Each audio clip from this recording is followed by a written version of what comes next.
We will discuss the topics SIDBI, NABARD and Exim Banks. First మనం చెప్పుకునే topic SIDBI, small industrial development bank of India. SIDBI అనేది చిన్నతర పరిశ్రమల అభివృద్ధికి భారత ప్రభుత్వం ఏర్పాటు చేయబడిన ఒక సంస్థ మాత్రమే. అంటే భారతదేశంలో చిన్న తరహా పరిశ్రమలు ఎంతో ప్రాధాన్యతను సంతరించుకున్నాయి. చిన్న తరహా పరిశ్రమలకు కావలసిన స్వల్పకాలిక రుణాలను కమర్షియల్ బ్యాంక్స్ ప్రొవైడ్ చేయడం జరుగుతుంది. ఇలా కమర్షియల్ బ్యాంక్స్ షార్ట్ టర్మ్ లోన్స్ని ప్రొవైడ్ చేయడాన్ని ప్రాధాన్యత రంగాలకు నిధులను కేటాయించడం కింద చెప్పడం జరుగుతుంది. అయితే మనకి ఈ సిడ్బి రాకముందు చిన్న తరహా పరిశ్రమల యొక్క అవసరాలను తీర్చడానికి industrial development bank of India సహాయం చేస్తూ ఉండేది.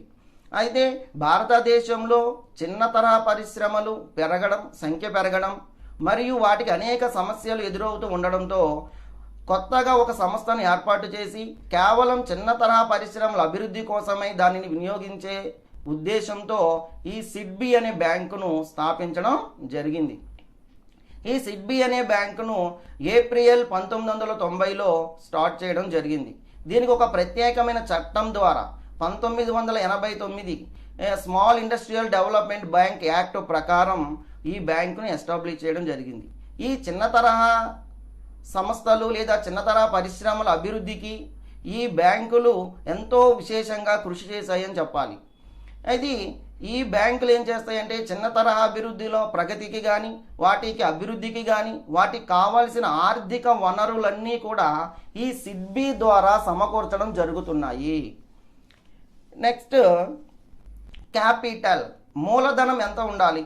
ఈ సిడ్బి అనే బ్యాంకును ప్రారంభించడానికి ఆథరైజ్డ్ క్యాపిటల్ అంటే అధికృత మూలధనం 250 కోట్లుగా నిర్ణయించారు. అయితే ఈ ఆథరైజ్డ్ క్యాపిటల్ని సబ్సిక్వెంట్గా 1000 కోట్ల వరకు మార్చుకొని, అంటే అవసరమైతే 1000 కోట్ల వరకు మార్చే సౌకర్యం కూడా ఈ బ్యాంకులకు ప్రొవైడ్ చేయడం జరిగింది. Next, objectives. ఈ సిడ్బి అనే బ్యాంక్ని ఏ ఉద్దేశాల కోసం ప్రారంభించారు అంటే చిన్న తరహా పరిశ్రమలు కానీ, రన్ అవుతున్న పరిశ్రమలు కానీ, కొత్తగా స్థాపించిన సంస్థలు కానీ టెక్నాలజికల్ అంటే సాంకేతికంగా అభివృద్ధి చెందడానికి, అలాగే నూతన పద్ధతులను ప్రవేశపెట్టడానికి కూడా ఈ బ్యాంకులను స్థాపించడం జరిగింది. అలానే ఈ చిన్న తరహా సంస్థలు తయారు చేసే వస్తువులకు మార్కెటింగ్ ఫెసిలిటీస్ ప్రొవైడ్ చేయడం, ఆ సంస్థలు తయారు చేసే వస్తువులను దేశం మొత్తం మార్కెటింగ్ ఫెసిలిటీస్ ప్రొవైడ్ చేయడానికి కూడా ఈ సిడ్బి బ్యాంకులు విశేషంగా కృషి చేస్తున్నాయి. అలానే ఈ బ్యాంకులు రూరల్ ఏరియాస్లో ఉండే ప్రజలకు కావలసిన ఉపాధి అవకాశాలను కల్పిస్తూ, అంటే అక్కడ ఉండే ప్రజలు చిన్న చిన్న పరిశ్రమలు స్థాపించడానికి కానీ, అలానే కాటేజ్ ఇండస్ట్రీస్ అని కానీ, టెన్నిస్ సెక్టార్లని కానీ స్థాపించడానికి కూడా వీటి వంతు ప్రయత్నం ఇవి చేస్తున్నాయి. దీనివల్ల ఏమవుతుంది అంటే గ్రామీణ ప్రాంతాలలో ఉండే యువత కానీ, పారిశ్రామికవేత్తలు కానీ వలస వెళ్ళిపోకుండా, ఒక ప్రాంతం నుండి మరో ప్రాంతానికి వలస వెళ్లకుండా ఈ సిడ్బి వాళ్ళకు కావాల్సిన నిధులను అందించడం జరుగుతుంది. Next, functions. సిడ్బి చేసే విధులు. సిడ్బి ఏం చేస్తుంది అంటే రీఫైనాన్స్ టు లోన్స్. అంటే ఇక్కడ రీఫైనాన్స్ అంటే మీనింగ్ ఏంటంటే ఏ బ్యాంకులు అయితే లోన్స్ని ప్రొవైడ్ చేస్తున్నాయో ఆ బ్యాంకులకు ఈ సిడ్బి ద్వారా రీఫైనాన్స్ సౌకర్యం కల్పించడం జరుగుతుంది.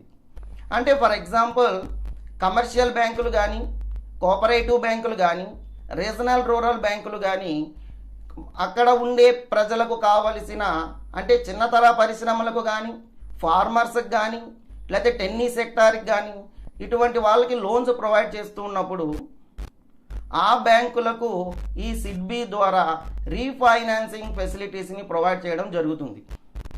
అలానే ఇది ప్రైమరీ లెండింగ్ ఇన్స్టిట్యూషన్, ప్రాథమిక రుణ సంస్థల ద్వారా కూడా చిన్న తరహా పరిశ్రమల అభివృద్ధికి కావలసిన నిధులను మంజూరు చేయడం జరుగుతూ ఉంటుంది. అలానే discount and rediscounting bills, arranging from sale of machinery, యంత్రాలు అమ్మడం అంటే యంత్రాలు తయారు చేసి ఆ యంత్రాలతో మరో యంత్రాలను తయారు చేసి వాటిని అమ్మడానికి కూడా చిన్న తరహా పరిశ్రమలకు కావలసిన అన్ని రకాల ఆర్థిక నిధులను ఈ సిడ్బీ ద్వారా అందించడం జరిగింది. నెక్స్ట్ అలానే ఇవి మ్యానుఫ్యాక్చరింగ్ మిషనరీ, చిన్న తరహా పరిశ్రమలు తయారు చేసే అన్ని రకాల యంత్రాలు యంత్ర పరికరాలను అమ్మడానికి కూడా వాటిని అమ్మడానికి కావలసిన డిస్కౌంట్ అండ్ రీడిస్కౌంటింగ్ విధానంని కూడా ఈ సిడ్బీ బ్యాంకులు ప్రొవైడ్ చేయడం జరిగింది. Next it extend financial support to state small industrial corporation for providing scarce raw material. అంటే ఇక్కడ రాష్ట్ర చిన్న సంస్థల కార్పొరేషన్ ద్వారా చిన్న తరహా పరిశ్రమలకు కొరతగా ఉన్న ముడి పదార్థాలను కానీ అలానే వాళ్ళు తయారు చేసిన వస్తువులకు పుష్కలమైన మార్కెటింగ్ సదుపాయాలు కానీ కల్పించడం కోసం ఈ బ్యాంకులు ఉద్దేశించబడ్డాయి. అలానే చిన్న తరహా పరిశ్రమలకు కావలసిన ఫ్యాక్టరింగ్ లీజింగ్ సౌకర్యాలు కూడా ఈ బ్యాంకులు కల్పిస్తూ ఉంటాయి.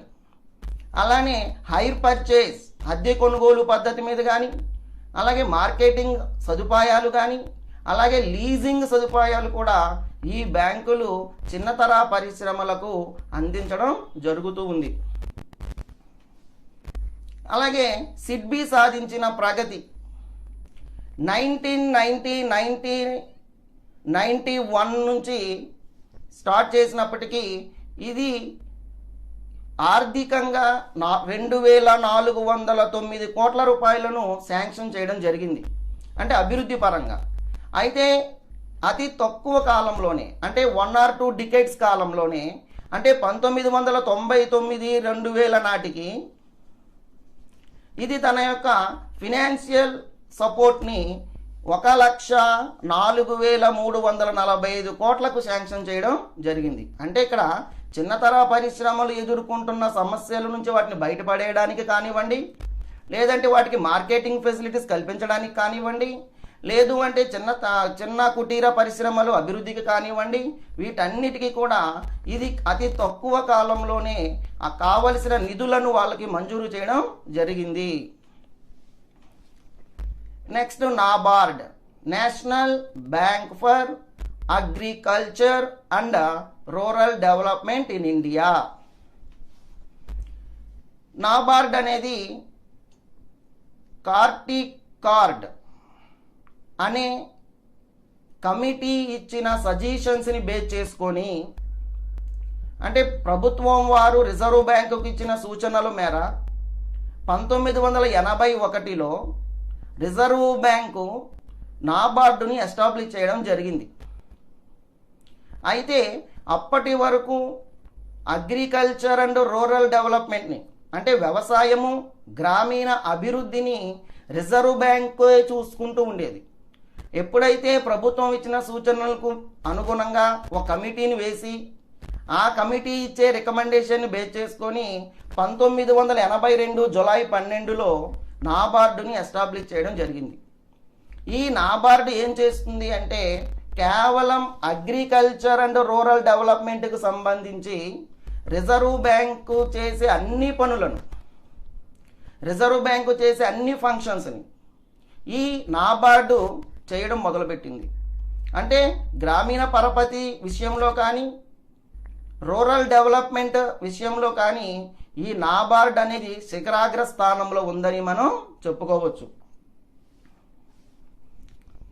Next it has been established by merging. అంటే ఈ నాబార్డ్ అనేది ఎలా ఎస్టాబ్లిష్ అయ్యింది అంటే ఆల్రెడీ మనం చెప్పుకున్నాం, అగ్రికల్చర్ క్రెడిట్ డిపార్ట్మెంట్ నాబార్డు రాకముందు వరకు ఈ అగ్రికల్చర్ క్రెడిట్ డిపార్ట్మెంట్ అనేది రిజర్వ్ బ్యాంకే కంట్రోల్లో ఉంది, రిజర్వ్ బ్యాంకే చూసుకుంది. అలానే and rural planning and credit cell the reserve bank, గ్రామీణ అభివృద్ధికి సంబంధించి కూడా రిజర్వ్ బ్యాంకు కంట్రోల్లోనే ఉండేది. ఎప్పుడైతే రిజర్వ్ బ్యాంక్ ఈ రెండింటిని నాబార్డుకి అప్పచెప్పి అప్పటి నుంచి ఆ రెండు ఫంక్షన్స్ని కూడా నాబార్డే చూసుకోవడం మొదలుపెట్టింది. అయితే నాబార్డు చేసే పనులేంటి? Functions of NABARD. నా దేశంలో రిజర్వ్ బ్యాంకు అన్ని బ్యాంకుల కంటే పెద్ద bank, it is apex institution. అలానే రిజర్వ్ బ్యాంకు తర్వాత రూరల్ క్రెడిట్, అగ్రికల్చర్ యాక్టివిటీస్కి లేకపోతే రూరల్ డెవలప్మెంట్కి సంబంధించి దేశంలోనే పెద్ద బ్యాంకు నాబార్డుని మనం చెప్పుకోవాలి. నాబార్డ్ ఏం చేస్తుంది అంటే రూరల్ పీపుల్కి కావలసిన ఫినాన్షియల్ అసిస్టెన్స్ని ప్రొవైడ్ చేస్తూ ఉంటుంది. అలానే రూరల్ పీపుల్కి కావలసిన అగ్రికల్చరల్ అసిస్టెన్స్ని కూడా ఈ నాబార్డే ప్రొవైడ్ చేస్తుంది. ఇక్కడ నాబార్డు అనేది ప్రత్యక్షంగా ఏ రైతులకు కానీ గ్రామీణ ప్రాంతంలో ఉండే వాళ్ళకు కానీ రుణాలు మంజూరు చేయడం జరగదు. అంటే ఇక్కడ ఫార్మర్స్ కానీ రూరల్ పీపుల్ కానీ, ఫార్మర్స్కి రూరల్ పీపుల్కి డైరెక్ట్గా నాబార్డు రుణాలు మంజూరు చేయదు. ఇది ఏం చేస్తుందంటే కోఆపరేటివ్ బ్యాంక్స్ ద్వారా, అలానే కమర్షియల్ బ్యాంక్స్ ద్వారా, అలానే రీజనల్ రూరల్ డెవలప్మెంట్ బ్యాంకుల ద్వారా,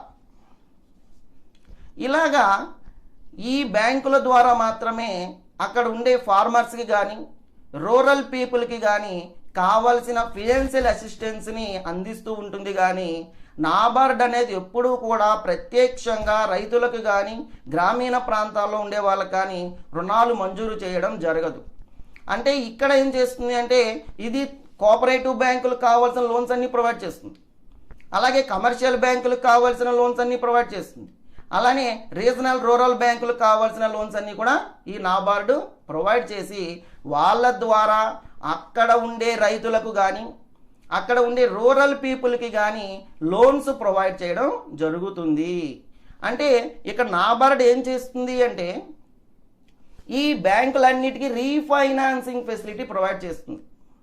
రీఫైనాన్సింగ్ అంటే ఆర్థిక సహాయం చేసే సంస్థలకు ఆర్థిక సహాయం చేయడం. అంటే కోఆపరేటివ్ బ్యాంకులు ఎక్కువ అగ్రికల్చర్ లోన్స్ని ప్రొవైడ్ చేస్తూ ఉంటాయి. అగ్రికల్చర్ లోన్స్ని ప్రొవైడ్ చేసినప్పుడు ఈ కోఆపరేటివ్ బ్యాంకులకి నాబార్డు రీఫైనాన్స్ చేస్తుంది. నాబార్డు ఏం చేస్తుంది? రీఫైనాన్స్. అంటే ఈ కోఆపరేటివ్ బ్యాంకులు ఏమో అగ్రికల్చర్స్కి లోన్స్ ప్రొవైడ్ చేస్తుంటే నాబార్డు ఏమో రీఫైనాన్స్ ద్వారా ఈ కోఆపరేటివ్ బ్యాంకులకి లోన్స్ ప్రొవైడ్ చేస్తూ ఉంటుంది. నెక్స్ట్ మేనేజ్మెంట్, నిర్వహణ. ఈ నాబార్డు అనేది బోర్డ్ ఆఫ్ డైరెక్టర్ల కంట్రోల్లో ఉంటుంది. ఈ మేనేజ్మెంట్లో చైర్మన్, మేనేజింగ్ డైరెక్టర్తో పాటు 13 మంది డైరెక్టర్లు ఉంటారు. ఈ 13 మంది ఎక్కడి నుంచి అంటే cooperative banks expected persons 2 members ఉంటారు. అలానే కమర్షియల్ బ్యాంక్స్, అలానే రీజనల్ రూరల్ బ్యాంక్స్ నుంచి 3 మెంబర్స్ ఉండొచ్చు. అలానే ఆర్బీఐ రిజర్వ్ బ్యాంక్ డైరెక్టర్స్ నుంచి 3 మెంబర్స్ ఉండొచ్చు. అలానే కమర్షియల్ బ్యాంక్స్ నుంచి 2 మెంబర్స్ ఉండొచ్చు. అలానే సెంట్రల్ గవర్నమెంట్ ఒక 3 మెంబర్స్ని అపాయింట్ చేయవచ్చు. స్టేట్ గవర్నమెంట్ ఒక 2 మెంబర్స్ని అపాయింట్ చేయవచ్చు. ఇలా ఈ బోర్డ్ ఆఫ్ డైరెక్టర్స్లో మొత్తం 13 మంది ఉంటారు. వీళ్ళందరినీ కూడా సెంట్రల్ గవర్నమెంట్ అపాయింట్ చేస్తుంది. They are appointed by central government in consultation with the reserve bank.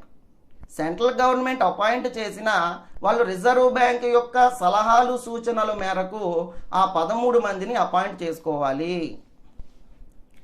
Next capital. ఈ నాబార్డుని స్టార్ట్ చేయడానికి ఆథరైజ్డ్ క్యాపిటల్, అధికృత మూలధనం 500 crores ఉండాలండి. 500 కోట్లతో స్టార్ట్ చేశారు. అయితే దీంట్లో 100 కోట్ల రూపాయలు పెయిడ్ అప్ క్యాపిటల్. ఇది 100 కోట్లు పెయిడ్ అప్ క్యాపిటల్. అయితే ఈ 100 కోట్ల రూపాయల పెయిడ్ అప్ క్యాపిటల్ని అటు reserve bank, RBI and central government ఈ 2 సమానంగా చెల్లించవలసి ఉంటుంది. అయితే ఈ 100 కోట్ల రూపాయల పెయిడ్ అప్ క్యాపిటల్ని తరువాత 500 కోట్ల రూపాయలుగా పెంచడం జరిగింది. ఆ తర్వాత దాన్ని 1000 కోట్ల రూపాయలకు పెంచడం జరిగింది. అంటే ఇప్పుడు దాన్ని 2000 కోట్ల రూపాయలుగా పెయిడప్ క్యాపిటల్ ఈ నాబార్డులో ఉంచడం జరుగుతుంది. Next objectives. ఏ ఉద్దేశాలతో ఈ నాబార్డుని ప్రారంభించడం జరిగింది అంటే, ఫస్ట్ వన్ అగ్రికల్చర్ ప్రొడక్షన్, వ్యవసాయ ఉత్పత్తులను పెంచడం కోసం, అంటే వ్యవసాయదారులకు కావలసిన అన్ని రకాల రుణాలు మంజూరు చేయడం కోసం, అంటే వాళ్ళకి కావలసిన ఎరువులు కొనడానికి కానీ, అంటే ఫెర్టిలైజర్స్ కానీ, అలానే అగ్రికల్చరల్ ఆపరేషన్స్ అంటే వ్యవసాయ కార్యకలాపాలకు. భారతదేశంలో అగ్రికల్చర్ డిపెండ్స్ అపాన్ మాన్సూన్, వ్యవసాయమే డిపెండ్ అయి ఉంటుంది ఋతుపవనాల మీద. అంటే ఆ టైంలోనే వాళ్ళకి కావాల్సిన ఫినాన్షియల్ అసిస్టెన్స్ని ఇస్తే అగ్రికల్చర్ని డెవలప్ చేయడానికి ఎక్కువ అవకాశం ఉంటుంది. అలానే వాళ్ళు to supply the long term needs rural areas అంటున్నాడు, అంటే గ్రామీణ ప్రాంతాలలో దీర్ఘకాలిక అవసరాలకు, అంటే వాళ్ళకి కావలసిన ఇన్ఫ్రాస్ట్రక్చర్ ఫెసిలిటీ కానివ్వండి, లేదంటే అక్కడ చిన్న చిన్న పరిశ్రమల స్థాపనకు కానివ్వండి, అంటే క్రెడిట్ కాటేజ్ ఇండస్ట్రీస్ కానివ్వండి, ఇలాంటి పరిశ్రమలన్నిటికీ కూడా కావలసిన రుణాలను నాబార్డ్ అందించడం జరుగుతుంది. అలానే ఓవరాల్ రూరల్ డెవలప్మెంట్ అనేది ఓన్లీ అగ్రికల్చర్ డెవలప్ అయితే సరిపోదండి. వ్యవసాయంతో పాటు వ్యవసాయ అనుబంధ పరిశ్రమలు, అక్కడ ఉండే పీపుల్కి ఎంప్లాయ్మెంట్ అవకాశాలు, ఉద్యోగ అవకాశాలు, ప్లస్ చిన్నతర పరిశ్రమల అభివృద్ధికి ప్రోత్సాహం ఉండాలి. అలాగే కుటీర పరిశ్రమలకు, అలాగే టెన్నీ సెక్టార్, ఇవన్నీ అభివృద్ధికి కావలసిన ఆర్థిక సహాయాన్ని నాబార్డు అందిస్తుంది.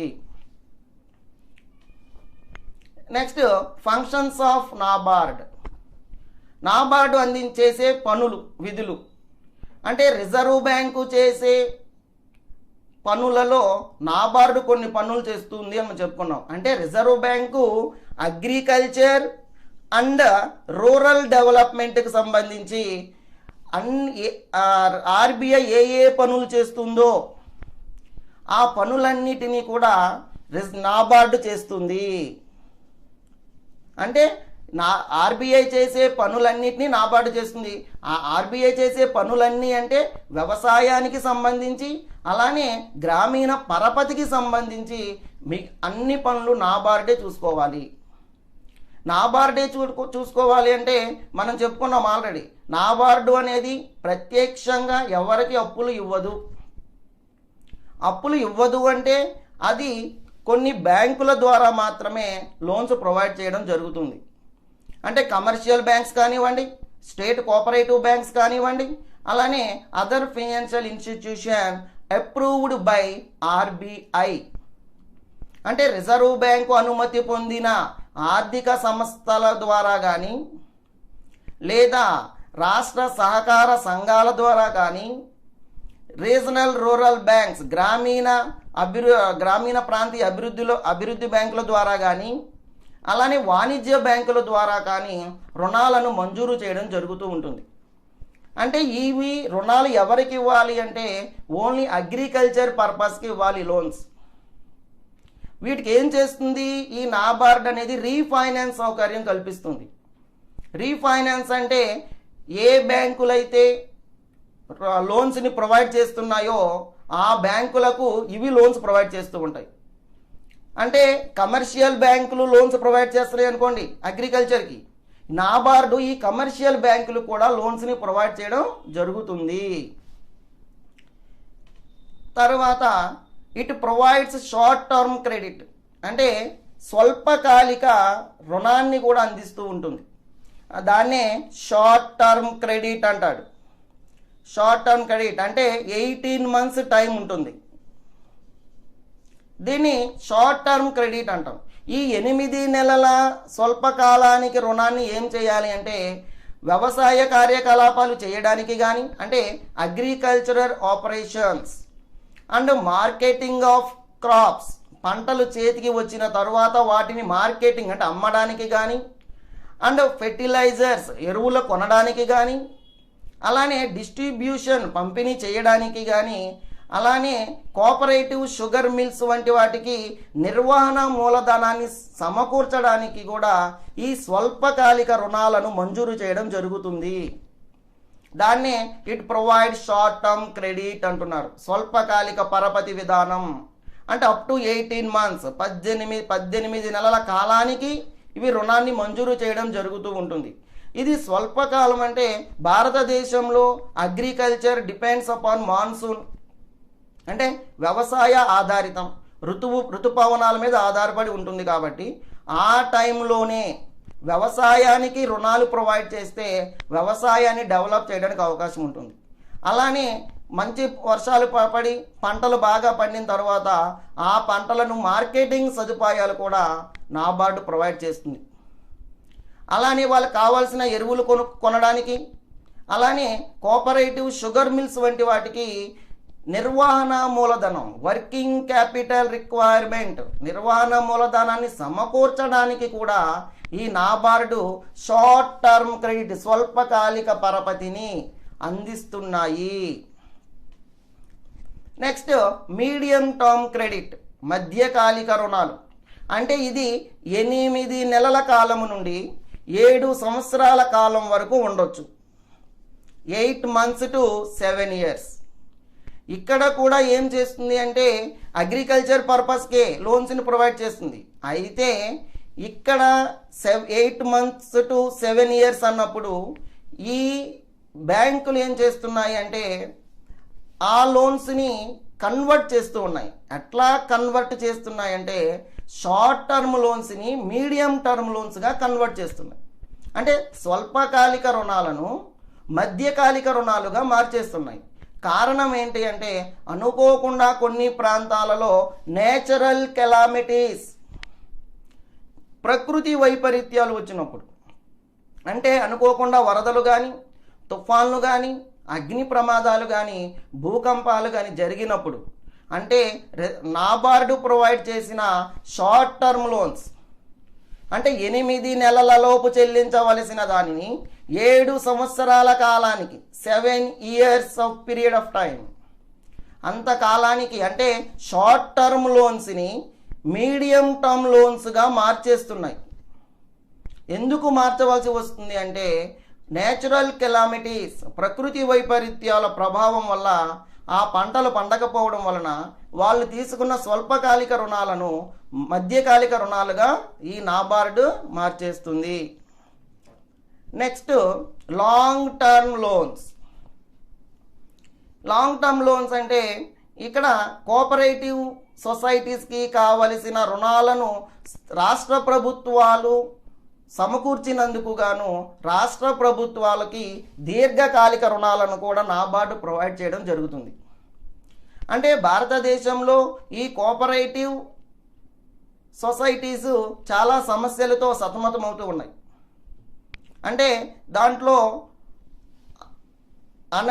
సుశిక్షితులైన సిబ్బంది లేకపోవడం, అలానే హయ్యర్ ఎడ్యుకేషన్ ఉన్నవాళ్ళు అందులో మెంబర్గా లేకపోవడం, అలానే దాంట్లో మిస్అప్రోప్రియేషన్ ఆఫ్ ఫండ్స్ నిధులు సరిగ్గా ఉపయోగించకపోవడం, నిధులు మోసం చేయడం, ఇలాంటి కారణాలన్నిటి వల్ల కూడా నాబార్డు ఏం చేస్తుందంటే రాష్ట్ర ప్రభుత్వాలకు లాంగ్ టర్మ్ లోన్స్ని ప్రొవైడ్ చేయడం జరుగుతుంది. లాంగ్ టర్మ్ లోన్స్ స్టేట్ గవర్నమెంట్కి ఇస్తే ఉపయోగం ఏంటి అంటే ఆ స్టేట్ గవర్నమెంట్స్ ఏం చేయాలంటే ఈ కోఆపరేటివ్ ఇన్స్టిట్యూషన్స్లో వాటిని ఇన్వెస్ట్ చేసుకోవాలి.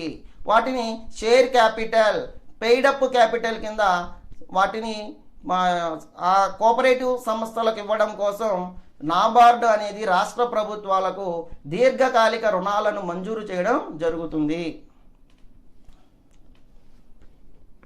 అలానే it extend medium term and long term credit అంటే ఇది కూడా ఏం చేస్తుంది అంటే కొన్నిసార్లు బ్యాంకులు మీడియం టర్మ్ని లాంగ్ టర్మ్గా కింద మార్చేస్తూ ఉన్నాయి. అందులో భూమి అభివృద్ధి బ్యాంకులు కానివ్వండి, కోఆపరేటివ్ బ్యాంకులు కానివ్వండి, అలానే ఆర్ఆర్బీస్ కానివ్వండి, అలానే కమర్షియల్ బ్యాంక్స్ కానివ్వండి, ఇవి ఏం చేస్తున్నాయి అంటే మీడియం టర్మ్ కింద తెచ్చుకున్న లోన్స్ని ఇవి 20 నుంచి 25 సంవత్సరాల కాలానికి అంటే లాంగ్ టర్మ్ కింద మార్చడానికి ఎక్కువ అవకాశం ఉంటుంది. అంటే ఇక్కడ భూమి అభివృద్ధికై అంటే భూమి కొనుగోలు చేయడానికి కానీ భూమి అభివృద్ధి చేయడానికి కానీ డబ్బు అవసరం వచ్చినప్పుడు తెచ్చుకున్న మీడియం టర్మ్ లోన్స్ని లాంగ్ టర్మ్ లోన్స్ కింద ఈ బ్యాంకులు మార్చడానికి కూడా నాబార్డ్ అవకాశం కల్పిస్తుంది. Next research and development fund. NABARD అనేది ఏం చేస్తుంది అంటే పరిశోధనా సంస్థలను స్థాపించి పరిశోధనా సంస్థలను నిర్వహించడానికి పరిశోధనా సంస్థలను అభివృద్ధి చేయడానికి కావలసిన నిధులు కూడా నాబార్డే ఏర్పాటు చేయడం జరుగుతుంది. అలానే ఏం చేస్తుంది నాబార్డు అంటే దేశంలో ఉండే రీజనల్ రూరల్ బ్యాంక్స్ని అలానే సెంట్రల్ అండ్ స్టేట్ కోఆపరేటివ్ బ్యాంక్స్ని ఇన్స్పెక్ట్ చేయవలసిన బాధ్యత కూడా నాబార్డు మీదే ఉంది.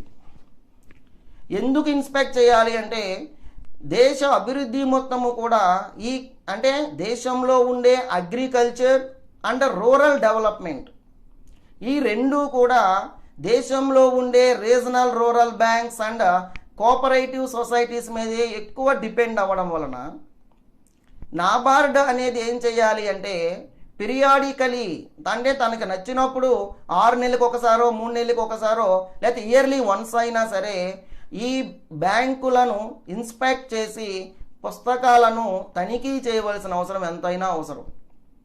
ఎందుకంటే మనం ఫర్ ఎగ్జాంపుల్ ఈ కోఆపరేటివ్సే తీసుకుందాం. ఈ కోఆపరేటివ్ సొసైటీస్లో చాలా మోసాలు జరగడానికి అవకాశం ఎక్కువ ఉంది.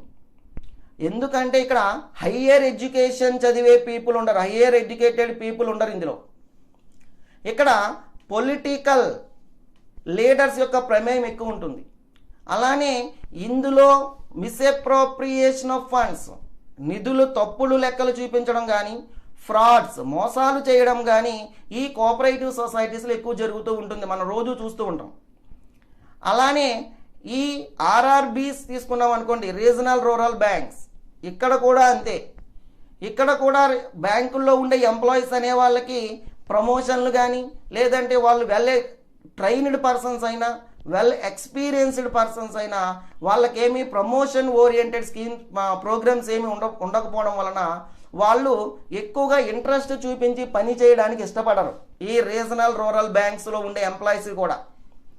అందువలన ఏం చేయాలి, వాళ్ళు ఏదైనా మిస్అప్రోప్రియేషన్ చేస్తున్నారేమో, ఫ్రాడ్స్ ఏమైనా జరుగుతున్నాయేమో, ఇలాంటివి జరిగే అవకాశాలు ఎక్కువ ఉండడం వలన ఈ బ్యాంకులలో అంటే ఈ central and state cooperative and regional rural బ్యాంక్స్లో నాబార్డు తప్పనిసరిగా ఇన్స్పెక్ట్ చేయాలి, అకౌంట్స్ని వెరిఫై చేయవలసిన అవసరం ఎంతైనా ఉన్నది.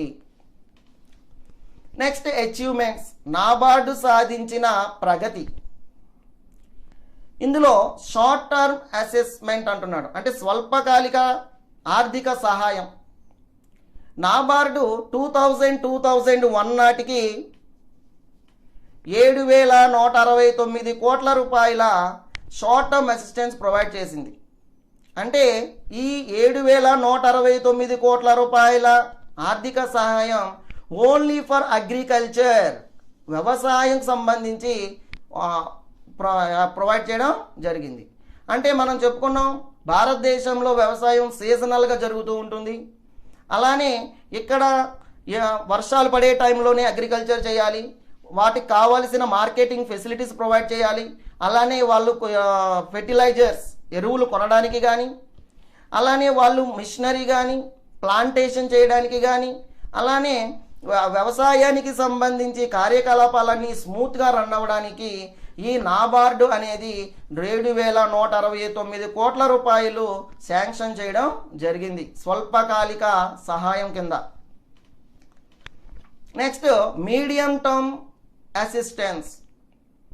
ఇక్కడ కూడా అనుకోకుండా జరిగే నేచురల్ కెలామిటీస్, ప్రకృతి వైపరీత్యాల నుండి రైతులను రక్షించడానికి కానీ ఇది షార్ట్ టర్మ్ లోన్స్ కింద క్రెడిట్ లిమిట్ని 267 కోట్ల రూపాయలు శాంక్షన్ చేయడం జరిగింది.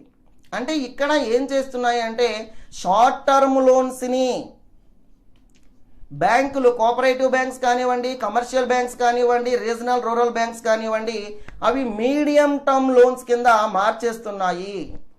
ఎందుకు మారుస్తున్నాయి అంటే దానికి రీజన్ ఒకటే, నేచురల్ కెలామిటీస్, ప్రకృతి వైపరీత్యాల ప్రభావం వల్ల. అంటే వీళ్ళు ఆర్థిక సహాయం చేస్తున్నప్పటికీ రైతులు ఆ అప్పులను తిరిగి చెల్లించే స్థితిలో ఉండకపోవచ్చు. కారణం నేచురల్ కెలామిటీస్, ప్రకృతి వైపరీత్యాలు సంభవించినప్పుడు మాత్రమే. అలాంటప్పుడు ఈ బ్యాంకులు ఏం చేస్తూ ఉంటాయి అంటే షార్ట్ టర్మ్ లోన్స్ని మీడియం టర్మ్ లోన్స్ కింద మార్చేస్తూ ఉంటాయి. ప్రకృతి వైపరీత్యాలు లేనప్పుడు రైతులు యాస్టీస్గా వాళ్ళ దగ్గర ఉన్న లోన్స్ని యాజ్ పర్ రూల్స్ ప్రకారం పే చేస్తూ ఉంటారు గవర్నమెంట్ బ్యాంకులకి. కానీ అనుకోని నేచురల్ కెలామిటీస్ సంభవించినప్పుడు, ప్రకృతి వైపరీత్యాలు సంభవించినప్పుడు ఈ బ్యాంకులు ఏం చేస్తున్నాయి అంటే ఆ షార్ట్ టర్మ్ని మీడియం టర్మ్ కింద మార్చేసి లోన్స్ని పే చేయమని అడగడం జరుగుతుంది. లాంగ్ టర్మ్ అసిస్టెన్స్, దీర్ఘకాలిక సహాయం కింద ఈ బ్యాంకులు 2001 నాటికి ఇప్పటి వరకు 67.78%, 67.78 క్రోస్ ఇవి కోఆపరేటివ్ బ్యాంక్స్ ద్వారా contribution to share capital, cooperative institute సహకార సంస్థలకు వాటా మూలధనం కింద 67.78 కోట్లు శాంక్షన్ చేయడం జరిగింది. అంటే ఈ సహకార బ్యాంకులు ఏం చేస్తున్నాయి అంటే లాంగ్ టర్మ్ లోన్స్, ఆల్రెడీ మనం చెప్పుకున్నాం రాష్ట్ర ప్రభుత్వాలకు అంటే స్టేట్ గవర్నమెంట్స్కి నాబార్డు అనేది లాంగ్ టర్మ్ లోన్స్ ప్రొవైడ్ చేస్తుందన్న. ఎందుకు ఈ లాంగ్ టర్మ్ లోన్స్, దీర్ఘకాలిక రుణాలు ఎందుకు ఇస్తుంది అంటే కేవలం కోఆపరేటివ్ సొసైటీస్లో పెయిడప్ క్యాపిటల్ కింద లేదా ఆథరైజ్డ్ క్యాపిటల్ కింద కొంత అమౌంట్ స్టేట్ గవర్నమెంట్స్ పే చేయడం కోసం. అందుకని లాంగ్ టర్మ్ అసిస్టెన్స్ కూడా ఈ నాబార్డ్ అనేది ప్రొవైడ్ చేయడం జరుగుతుంది. Next, assistance to less developed states, బాగా అభివృద్ధి చెందని లేదా తక్కువ అభివృద్ధి చెందిన రాష్ట్రాలకు కూడా నాబార్డు తన సాయం చేస్తూ ఉంటుంది. అంటే ఈ స్టేట్స్లో, ఈ రాష్ట్రాలలో అంటే ఏవైతే బాగా అభివృద్ధి చెందలేదు అంటే ఎగ్జాంపుల్ ఉత్తరప్రదేశ్, బీహార్, మధ్యప్రదేశ్, రాజస్థాన్, ఒరిస్సా, ఈ రాష్ట్రాలలో అగ్రికల్చర్ కానీ అలాగే రూరల్ డెవలప్మెంట్ కానీ లేదా బ్యాంక్ ఫెసిలిటీస్ ఎక్కువ లేకపోవడం కానీ, బ్యాంక్ ఫెసిలిటీస్ లేకపోవడం వల్ల కానీ నాబార్డ్ ఏం చేస్తుంది అంటే ఈ స్టేట్స్లో అగ్రికల్చర్కి సంబంధించి ఇన్వెస్ట్ చేయడానికి కానీ అలానే బ్యాంకింగ్ సెక్టార్స్ని పెంచి ఎక్కువ లోన్స్ని ప్రొవైడ్ చేయడానికి కానీ ఎక్కువ ఆసక్తి చూపడానికి అవకాశం ఉంది. అంటే ఈ ఉత్తరప్రదేశ్ కానీ బీహారో మధ్యప్రదేశో రాజస్థానో తీసుకున్నప్పుడు ఆయా ప్రాంతాలలో ఎక్కువ బ్యాంకింగ్ సెక్టార్ కూడా అభివృద్ధి చెంది ఉండలేదు. అలానే వ్యవసాయం కూడా పెద్దగా అభివృద్ధి చెందట్లా.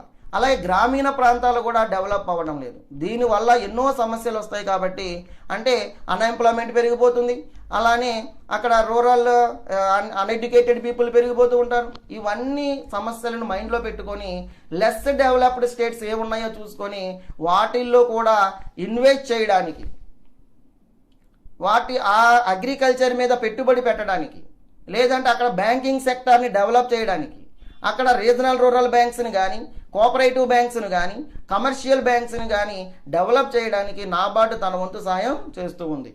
అయితే కమర్షియల్ బ్యాంక్స్ని తీసుకున్నాం అనుకోండి, ఫర్ ఎగ్జాంపుల్ కేవలం వాళ్ళు ప్రాఫిట్ ఓరియంటెడ్గానే పనిచేస్తారు. కాబట్టి వాళ్ళు రూరల్ ఏరియాస్లో తమ బ్రాంచ్లను ఎక్కువ స్ప్రెడ్ చేయడానికి ఇష్టపడరు. కానీ ఈ cooperative banks, regional rural banks తీసుకున్నాం అనుకోండి, తప్పనిసరిగా అవి ఆ పల్లెటూళ్ళలోనే అంటే గ్రామీణ ప్రాంతాలలోనే ఎస్టాబ్లిష్ చేయాలి. కాబట్టి ఆటోమేటిక్గా ఈ స్టేట్స్ డెవలప్ అవ్వడానికి నాబార్డు తన వంతు సాయం కింద ఫినాన్షియల్ అసిస్టెన్స్ ఇస్తూ ఉంది. అలానే assistance to non farm sector, కేవలం వ్యవసాయమే కాదు, వ్యవసాయ ఆధారిత పరిశ్రమలను కూడా డెవలప్ చేయడం కోసం నాబార్డు ఆర్థిక సాయం అందించడం జరుగుతూ ఉంటుంది. నాన్ ఫార్మ్ యాక్టివ్కి వచ్చేసరికి మనకి షుగర్ మిల్స్, అలానే handloom weavers societies, industrial cooperatives, rural artisans etcetera. అంటే గ్రామీణ ప్రాంతాలలో ఉండే వాళ్ళకి కావలసిన అన్ని రకాల డెవలప్మెంట్లు, అంటే ఇంటిగ్రేటెడ్ రూరల్ డెవలప్మెంట్ IRD, సమగ్ర గ్రామీణ అభివృద్ధి ద్వారా వాళ్ళకి కావాల్సిన సదుపాయాలు కల్పిస్తే ఆటోమేటిక్గా ఆ కంట్రీ డెవలప్ అవ్వడానికి ఎక్కువ అవకాశం ఉంటుంది.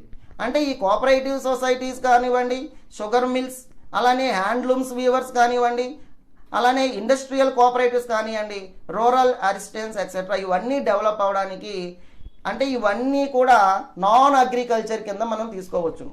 అంటే నాన్ ఫార్మ్ సెక్టార్, వ్యవసాయ ఆధారిత పరిశ్రమలే కానీ వ్యవసాయ పరిశ్రమ కాదు. అంటే షుగర్ అనుకోండి, ఫర్ ఎగ్జాంపుల్ మనం షుగర్ కేన్స్ పండిన తర్వాత దాన్ని షుగర్ మిల్స్కి ట్రాన్స్పోర్ట్ చేయడం జరుగుతూ ఉంటుంది. అంటే ఎక్కడైతే షుగర్ కేన్స్ లేదా చెరకు పరిశ్రమ అభివృద్ధి, చెరకు పంటలు బాగా ఉంటాయో అక్కడ షుగర్ మిల్స్ని ఎక్కువ డెవలప్ చేయాలి. అలానే ఎక్కడైతే కాటన్ ఇండస్ట్రీ డెవలప్ అవ్వాలి, లేదంటే పత్తి పరిశ్రమను బాగా అభివృద్ధి చేయడానికి హ్యాండ్లూమ్ వ్యూవర్స్ సొసైటీస్ కానీ ఇలాంటి సొసైటీస్ అన్నీ డెవలప్ అవ్వడానికి కావలసిన ఆర్థిక సహాయాన్ని నాబార్డు నాన్ ఫార్మ్ సెక్టార్ కింద అందించడం జరిగింది. Next, integrated rural development programme, సమగ్ర గ్రామీణ అభివృద్ధి కార్యక్రమం కింద అంటే దేశంలో బాగా ఎవరైతే బ్యాక్వర్డ్ అయి ఉన్నారో, అంటే వెనకబడి ఉన్నారో, ఆర్థికంగా అభివృద్ధి చెందలేదో అటువంటి వాళ్ళకి కావలసిన ఆర్థిక సహాయాన్ని కూడా ఈ బ్యాంకులు అందించడం జరుగుతూ ఉంది. అంటే ఈ నాబార్డు అనేది 20 సూత్రాల ఆర్థిక ప్రణాళికలో 20 పాయింట్స్ ఎకనామిక్ ప్లానింగ్లో ఎకనామిక్ ప్రోగ్రామ్ ఒకటి క్రియేట్ చేసుకొని దాంట్లో కావలసిన రూరల్ డెవలప్మెంట్కి కానీ, రూరల్ పీపుల్కి కానీ, ఫార్మర్స్కి కానీ, బ్యాక్వర్డ్ సెషన్ ఏరియా అంటే సొసైటీలో బాగా వెనకబడిన ప్రజలకు కానీ కావలసిన ఆర్థిక సహాయాన్ని చేయడానికి 20 సూత్రాల కార్యక్రమంలో నాబార్డు తన ప్రగతిని వివరించడం జరిగింది. Regional rural banks, NABARD establish చేసిన తర్వాత నాబార్డు కేవలం వ్యవసాయాన్నే కాకుండా, వ్యవసాయాన్నే పుష్ చేయకుండా వ్యవసాయంతో పాటు గ్రామీణ అభివృద్ధికి కూడా అంటే గ్రామీణ అభివృద్ధికి, రూరల్ డెవలప్మెంట్కి కూడా ఎంతో సహాయం చేసిందని చెప్పవచ్చు. అంటే ఈ నాబార్డు అనేది మనం చెప్పుకున్నాం ప్రత్యక్షంగా ఏ వ్యక్తికి కానీ, ఏ రైతుకు కానీ, ఏ గ్రామీణ ప్రాంతాల్లో నివసించే వాళ్ళకి కానీ ఆర్థిక సహాయం చేయదు.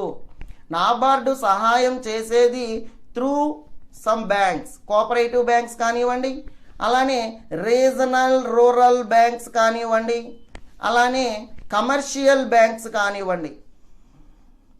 ఈ బ్యాంకుల ద్వారా మాత్రమే వాళ్ళకి ఆర్థిక సహాయాన్ని అందిస్తూ ఉంటుంది. అంటే ఇక్కడ నాబార్డు ఏం చేస్తుందంటే రీఫైనాన్స్ ఫెసిలిటీస్ ప్రొవైడ్ చేయడం.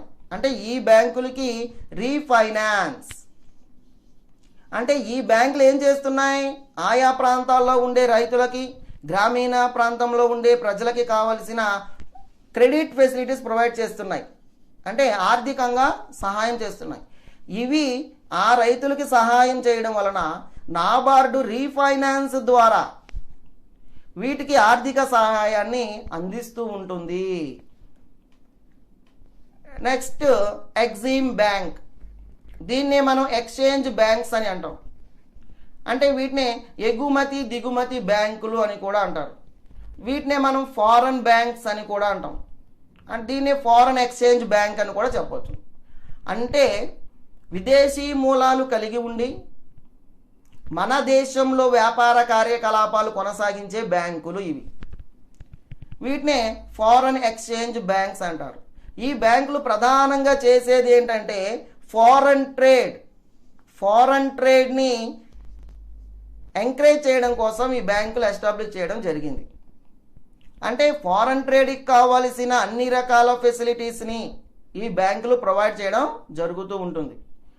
అంటే ఇవి దేశంలో ఉండే కమర్షియల్ బ్యాంకుల లాగానే ఉన్నప్పటికీ కేవలం ఎక్స్పోర్ట్ ట్రేడు, ఇంపోర్ట్ ట్రేడు ఇటువంటి వాటికి మాత్రమే ఎక్కువ లోన్స్ని ప్రొవైడ్ చేయడం జరుగుతూ ఉంటుంది. అంటే ఇది కేవలం విదేశీ కరెన్సీ, ఫారెన్ ఎక్స్చేంజ్ వాటితో మాత్రమే డీల్ చేస్తూ ఉంటాయి. ఇవి ఫారెన్ ట్రేడ్కి కావాల్సిన ఆర్థిక సహాయాన్ని అందిస్తూ ఉంటాయి.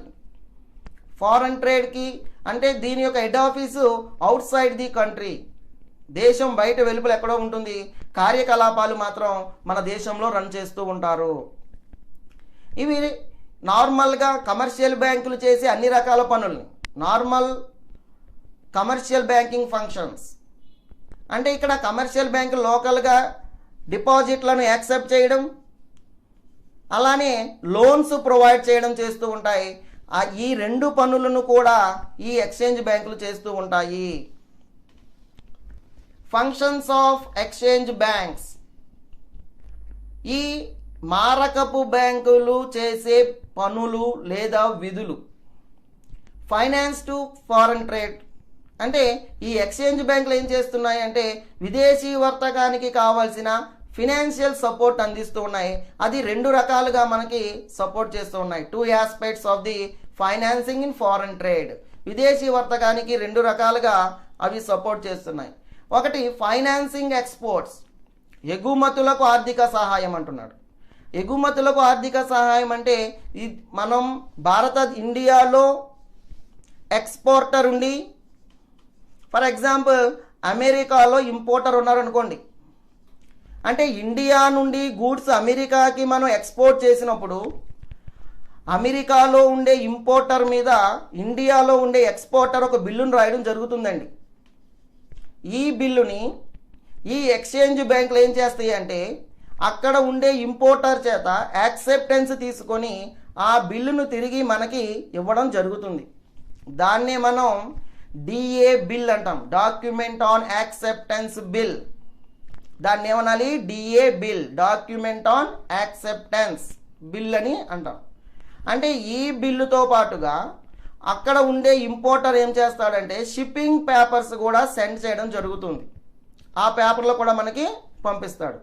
అంటే ఇక్కడ ఎప్పుడైతే ఇండియన్ ఎక్స్పోర్టర్ గూడ్స్ని పంపించాడో అమెరికన్ ఇంపోర్టర్కి, అమెరికన్ ఇంపోర్టర్ ఎప్పుడైతే మనకు ఒక బిల్లు రాసి యాక్సెప్ట్ చేసి పంపించాడో ఆటోమేటిక్గా ఆ గూడ్స్ మీద కంప్లీట్ రైట్స్ ఈ ఇంపోర్టర్కి వచ్చేస్తాయి. అంటే మొత్తానికి ఆ వస్తువులకి ఓనర్ అయిపోతాడు. అంటే ఈ బిల్లు టైము మనకి 90 days ఉంటుందండి. 90 రోజుల కాలంలో మనం ఈ బిల్లుని ఎక్స్చేంజ్ చేసుకోవచ్చు ఈ ఫారెన్ బ్యాంక్స్లో. అంటే ఈ ఫారెన్ బ్యాంక్ ఏం చేస్తుందంటే మనం రాసిన బిల్లును ఆ ఇంపోర్టర్కి ఇచ్చి, దిగుమతిదారుడికి ఇచ్చి, ఆ దేశంలోని వాడి చేత యాక్సెప్టెన్స్ తీసుకొని ఆ బిల్లు తెచ్చి మనకి ఇచ్చేస్తుంది. అంటే 90 రోజుల తరువాత మనకి ఆ డబ్బులు ఈ బ్యాంకులు పే చేస్తాయి. అలానే ఇప్పుడు ఇక్కడ ఏం చేస్తుందంటే ఫారెన్ ఇంపోర్టర్ అనేవాడు ఆ బిల్లుని రిటర్న్ చేసినప్పుడు మనం ఆ బిల్లుని ఈ ఎక్స్చేంజ్ బ్యాంకుల్లో డిస్కౌంట్ చేసుకోవచ్చు. దీన్నే మనం బిల్స్ ఆఫ్ ఎక్స్చేంజ్ అని అంటాం. మనం చదువుకున్నాం బిల్స్ ఆఫ్ ఎక్స్చేంజ్. అంటే వస్తువులను అమ్మిన తర్వాత ఆ వస్తువులు కొనుక్కున్నవాడు వెంటనే నగదు పే చేయకపోతే, క్యాష్ పే చేయకపోతే అతడు ఒక 2 నెలల కాలానికో 3 నెలల కాలానికో ఒక బిల్లు రాయడం జరుగుతుంది. ఆ బిల్లుని ఎవరైతే ఇంపోర్టర్ ఉన్నాడో దిగుమతిదారుడు యాక్సెప్ట్ చేసి, అంటే ఆ బిల్లు మీద సైన్ చేసి ఆ బిల్లుని ఎక్స్పోర్టర్కి పంపడం జరుగుతుంది. అంటే ఈ బిల్లు టైము 90 days అని చెప్పుకున్నాం కదండి. ఈ 90 రోజుల కంటే ముందే ఈ ఎక్స్పోర్టర్కి మనీ నీడ్ అయింది అనుకోండి, అప్పుడు ఏదైతే ఇంపోర్టర్ ఇచ్చిన బిల్లు ఉందో దాన్ని ఎక్స్చేంజ్ బ్యాంకుల్లో మనం పే చేసి ఆ బిల్లుని డిస్కౌంట్ చేసుకోవడం జరుగుతుంది. అయితే ఈ బిల్లు మీద అమౌంట్ మనకు కావాలి discount with exchange banks of can keep with in him and get the payment with in 3 months. అయితే అతని దగ్గరే ఉంచుకున్న లెక్క అనుకోండి, 3 నెలల తరువాత ఆ బిల్లుపై ఉన్న మొత్తం సొమ్ము ఎక్స్పోర్టర్ తన అకౌంట్లో వేసుకోవచ్చును. లేదు ఇమీడియట్గా అమౌంట్ కావాలనుకోండి, ఆ బిల్లు నా బ్యాంకులో డిస్కౌంట్ చేసుకోవాలి. Next financing imports. అలానే దిగుమతి వర్తకానికి కూడా లేదా దిగుమతులకు కూడా ఈ ఎక్స్చేంజ్ బ్యాంక్స్ అనేవి ఫైనాన్స్ చేస్తూ ఉంటాయి, అంటే ఆర్థిక సహాయాన్ని చేస్తూ ఉంటాయి. అంటే ఇక్కడ ఎక్స్పోర్టర్ అనేవాడు వేరే దేశంలో ఉండి, ఇక్కడ ఇండియాలో ఇంపోర్టర్ ఉండి ఎక్స్పోర్టర్ అనేవాడు వేరే దేశంలో ఉన్నాడు అనుకోండి. అంటే ఫర్ ఎగ్జాంపుల్ ఇండియా, అమెరికా. ఇండియాలోనేమో ఇంపోర్టర్ ఉన్నాడు, అమెరికాలోనేమో ఎక్స్పోర్టర్ ఎగుమతిదారుడు ఉన్నాడు. అమెరికా నుంచి ఇండియాకి గూడ్స్ పంపించేటప్పుడు అమెరికాలో ఉండే ఎక్స్పోర్టరు ఇండియాలో ఉండే ఇంపోర్టర్ మీద ఒక బిల్లు రాయడం జరుగుతుంది. ఆ బిల్లుని ఈ ఎక్స్చేంజ్ బ్యాంకులు విత్ షిప్పింగ్ పేపర్తో సహా తీసుకువచ్చి ఇక్కడ ఉండే ఇంపోర్టర్ చేత సైన్ పెట్టించి మళ్ళీ ఆ బిల్లులు ఎక్స్పోర్టర్కి పంపడం జరుగుతుంది. అయితే ఇక్కడ జస్ట్ వాడు బిల్లు రాసి ఆ బిల్లు పై యాక్సెప్టెన్స్ మనకి పంపగానే ఆ గూడ్స్ మీదకి ఓనర్షిప్ మనకి రాదు, ఓనర్షిప్ రైట్స్ మనకి రావు. కానీ ఇక్కడ ఏం జరుగుతుంది అంటే ఎప్పుడైతే మనం ఆ ఎక్స్పోర్టర్కి టోటల్ అమౌంట్ పే చేస్తామో, టోటల్ మనీ పే చేస్తామో అప్పుడు మాత్రమే ఆ గూడ్స్ మీద మనకి రైట్ వస్తుంది, లేదు అంటే ఆ రైట్ మనకి రాదు. అందుకనే ఇక్కడ మనకి ఇది ఒక ప్రాబ్లం కింద చెప్పుకుంటాం మనం. వీళ్ళు ఏం చేస్తారు అంటే మన దేశంలో ఉండే ట్రేడర్స్ కంటే అవుట్ సైడ్ ది కంట్రీలో ఉండే ట్రేడర్స్కి ప్రయారిటీ ఎక్కువ ఇస్తారు. మన దేశంలో ఉండే ట్రేడర్ యొక్క ఇంట్రెస్ట్ని కానీ మన దేశం యొక్క ఇంట్రెస్ట్ని కానీ వీళ్ళు కన్సిడర్ చేయరు. ఇది సమస్య ఉంది తర్వాత. అలాగే ఫైనాన్సింగ్ ఇంటర్నల్ ట్రేడ్, దేశీయ వర్తకానికి కూడా వీళ్ళు లోన్స్ ప్రొవైడ్ చేస్తూ ఉంటాడు. అంటే వీళ్ళు భారతదేశంలో హెడ్ ఆఫీసు ముంబైలో ఉంది, వీళ్ళకి ముంబైలో హెడ్ ఆఫీస్ ఉంది, భారతదేశంలోనూ బ్రాంచెస్ ఉన్నాయి, అలాగే ప్రపంచంలో చాలా చోట్ల వీళ్ళకి బ్రాంచెస్ ఉన్నాయి. అయితే ఈ ఎక్స్చేంజ్ బ్యాంకులు ఓన్లీ ఫారెన్ ట్రేడ్కి మాత్రమే లోన్స్ ప్రొవైడ్ చేయాలి. కానీ ఈ ఎక్స్చేంజ్ బ్యాంకులు ఏం చేస్తున్నాయంటే ఇండియాలో ఉండే ఇంటర్నల్ ట్రేడ్, దేశీయ వర్తకానికి లేదా దేశీయ వ్యాపారానికి కూడా వీళ్ళు తమ బ్రాంచ్లను ఎస్టాబ్లిష్ చేసి ఇక్కడ దేశంలో ఉండే వాళ్ళకు కూడా లోన్స్ ప్రొవైడ్ చేయడం జరుగుతుంది. అంటే ఇప్పటి వరకు వాళ్ళకి కావాల్సిన లోన్స్ని, ఇంటర్నల్ ట్రేడ్కి కావాల్సిన లోన్స్ని కమర్షియల్ బ్యాంక్స్ ప్రొవైడ్ చేసే దేశంలో. కానీ ఎప్పుడైతే ఎక్స్చేంజ్ బ్యాంకుల ఎస్టాబ్లిష్మెంట్ జరుగుతుందో ఆటోమేటిక్గా వీళ్ళు ఓన్లీ ఫారెన్ ట్రేడే కాకుండా, ఇంటర్నేషనల్ ట్రేడే కాకుండా హోమ్ ట్రేడ్లో కూడా ఎంటర్ అవుతున్నారు. ఇక్కడ దేశంలో ఉండే దేశీయ వర్తకానికి కూడా అప్పులు ఇవ్వడం జరుగుతూ ఉంటుంది. అంటే వీళ్ళు కేవలం ఫారెన్ ట్రేడే కాకుండా home trade are internal trade, దేశీయ వర్తకానికి కూడా వీళ్ళు అప్పులు ఇవ్వడం జరుగుతుంది. Next discounting of bill. Already మనం చెప్పుకున్నాం డిఏ బిల్ అని, డిపి బిల్ అని. ఈ రెండు బిల్లులు కూడా ఎక్స్పోర్టర్ ఇంపోర్టర్ దగ్గర నుంచి బిల్లులు వచ్చినప్పుడు ఆటోమేటిక్గా డిస్కౌంట్ చేయడం జరుగుతూ ఉంది. అందుకనే ఈ బ్యాంకులు కేవలం ఓన్లీ ఎక్స్చేంజ్ ఆఫ్ కరెన్సీనే కాకుండా ఫారెన్ కరెన్సీ, అంటే మనం అమెరికాతో డీల్ చేసుకున్నప్పుడు మన కరెన్సీని వాడి కరెన్సీలోకి మార్చి ఇవ్వడం, అలానే అమెరికా వాడు మనకేదన్నా గూడ్స్ మన దగ్గర నుంచి పర్చేజ్ చేసినప్పుడు వాడి కరెన్సీని మన కరెన్సీలోకి మార్చి ఇచ్చే బ్యాంకుల్నే ఎక్స్చేంజ్ బ్యాంక్స్ అంటాం. The exchange banks also deals in bills of exchange. అంటే ఇక్కడ ఎక్స్పోర్టరు ఇంపోర్టర్ అనే వాళ్ళ దగ్గర నుంచి బిల్స్ వచ్చినప్పుడు ఆ బిల్లుల్ని డిస్కౌంట్ చేసుకునే ఫెసిలిటీ కూడా ఈ బ్యాంకులకి ఉంటుంది. Next criticism of exchange banks. Exchange బ్యాంకుల మీద చాలా విమర్శలు ఉన్నాయి. First one, monopoly position. ఏకస్వామ్యాలను అనుభవిస్తూ ఉంటారు వీళ్ళు. ఎందుకంటే దేశం మొత్తం మీద అన్ని రకాల బ్యాంకుల యొక్క దారి వేరు, ఈ ఎక్స్చేంజ్ బ్యాంకుల యొక్క దారి వేరు. అంటే రిమైనింగ్ కమర్షియల్ బ్యాంక్స్ కానీ లేకపోతే కోఆపరేటివ్ బ్యాంకులు కానీ రీజనల్ రూరల్ బ్యాంకులు కానీ ఆ దేశంలో ఉండే అన్ని రకాల కార్యకలాపాలకి లోన్స్ ప్రొవైడ్ చేస్తూ ఉంటాయి. కానీ ఈ బ్యాంకులు ఓన్లీ ఫారెన్ ట్రేడ్, విదేశీ వర్తకానికి మాత్రమే లోన్స్ ఇవ్వడం వలన ఆ ఫారెన్ ట్రేడ్కి సంబంధించి మోనోపోలిస్టిక్ పవర్స్ ఎంజాయ్ చేస్తూ ఉంటుంది, ఏకస్వామ్యాన్ని అనుభవిస్తూ ఉంటుంది. అంటే ఎక్స్చేంజ్ బ్యాంకుకి సంబంధించి ఆ బ్యాంకే చేయాలి అన్ని పనులు, ఫారెన్ ట్రేడ్కి సంబంధించి. విదేశీ వర్తకానికి సంబంధించి రిమైనింగ్ కోఆపరేటివ్ బ్యాంకులు కానీ లేకపోతే రీజనల్ రూరల్ బ్యాంకులు కానీ లేకపోతే సమ్ కమర్షియల్ బ్యాంకులు కానీ చేయడానికి అవకాశం ఉండదు.